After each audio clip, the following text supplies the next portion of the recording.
The dream of a Nobel Peace Prize for Donald Trump has officially shattered. The golden medal he once coveted now belongs to someone else, leaving behind frustration and a swirl of questions about what Trump will do next. Not long ago, Trump was actively pushing for a trilateral peace summit between Russia, the United States, and Ukraine, a move widely seen as part of his bid for the Nobel. But now, that door has closed. Will Trump continue to present himself as a peacemaker or return to the role of a political warrior?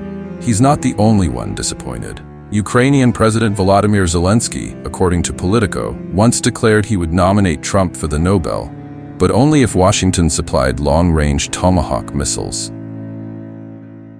A fair trade, he reportedly quipped. You give me Tomahawks, I'll give you a Nobel. But reality, as always, had other plans. Tomahawks remain out of reach, Ukraine's aid has been slashed, and Russian strikes have plunged dozens of regions into darkness. A grim irony after Kyiv's vow to cut off Russia's lights. In Moscow, meanwhile, Vladimir Putin appears to be reaping the rewards of 2 decades of building what some call his golden fortress.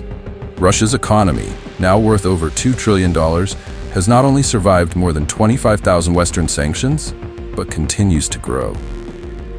While Trump loses the Nobel and Zelensky loses hope, Russia seems to be the only one walking away with victory.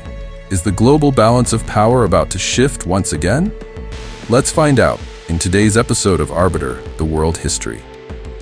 In Russia, the habit of hoarding gold is not just a personal precaution, it's a national survival strategy. Since 2006, the Central Bank of Russia has quietly pursued a long-term plan to accumulate gold as a shield against global financial storms. After the collapse of the Soviet Union, the US dollar rose to absolute dominance. Nearly 70% of global foreign reserves were held in dollars, while gold was dismissed as an outdated relic, a non-yielding asset that many nations rushed to sell off. Canada, the UK, and Switzerland, once proud owners of massive gold reserves, sold most of theirs in exchange for dollars. But Moscow went against the tide. It understood that global monetary order only lasts as long as trust does, and trust in the US dollar was beginning to crack. Since the early 2000s, Washington had weaponized financial sanctions, from Iran and Syria to Venezuela and eventually Russia itself. Putin saw this coming and concluded, if Russia did not want to become a hostage of the dollar, it needed a different shield: gold. 2 decades later, history has vindicated that decision. When the Russia-Ukraine conflict erupted in 2022, Moscow became the most sanctioned nation in the world. Yet, unlike what many expected, the Russian economy did not collapse. While the West struggled with inflation, Russia's GDP quietly kept growing. The reason? A massive gold reserve. In early October 2025, global gold prices skyrocketed past $4,000 per ounce for the first time in history, a record that stunned financial markets. Since 2006, when Russia began stockpiling, the price of gold has surged more than 840%. Today, Moscow holds 2,326 tons of gold, worth over $302 billion, transforming its reserves into a financial powerhouse amid sanctions. This historic rally isn't just a reaction to short-term uncertainty.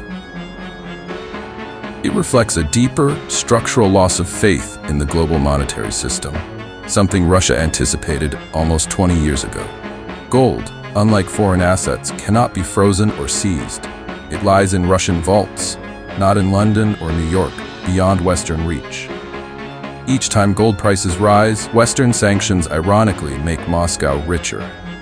According to the World Gold Council, Russia has even started selling small amounts strategically to maximize profit. In August 2025 alone, Moscow exported 3 tons of bullion worth roughly $441 million, partly to mint new domestic currency and support the ruble.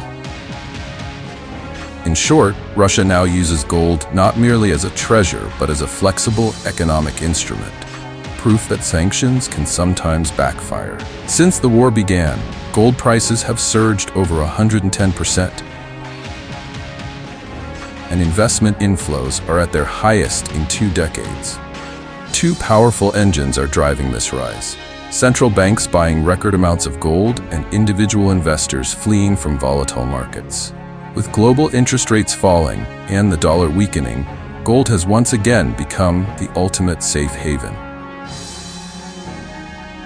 Many analysts believe that if the U.S. Federal Reserve continues to cut rates, gold could soon hit $5,000 per ounce. Unless true peace emerges in the Middle East or Ukraine, high debt, dollar weakness, and diversification trends will likely keep gold strong. Despite Trump's economic pressure on Moscow, experts agree Russia will continue to benefit from elevated gold prices in the near term. Goldman Sachs has already raised its 2026 forecast to $4,900 per ounce, up 23% from previous estimates. Emerging economies are increasingly abandoning the dollar in favor of gold as monetary insurance. That means even under sanctions, Russia still holds hundreds of billions in untouchable wealth. A financial shield against any storm. And if the world truly enters a post-dollar era, it may well be Vladimir Putin who smiles last, as his golden fortress proves its worth to the entire world in Ukraine.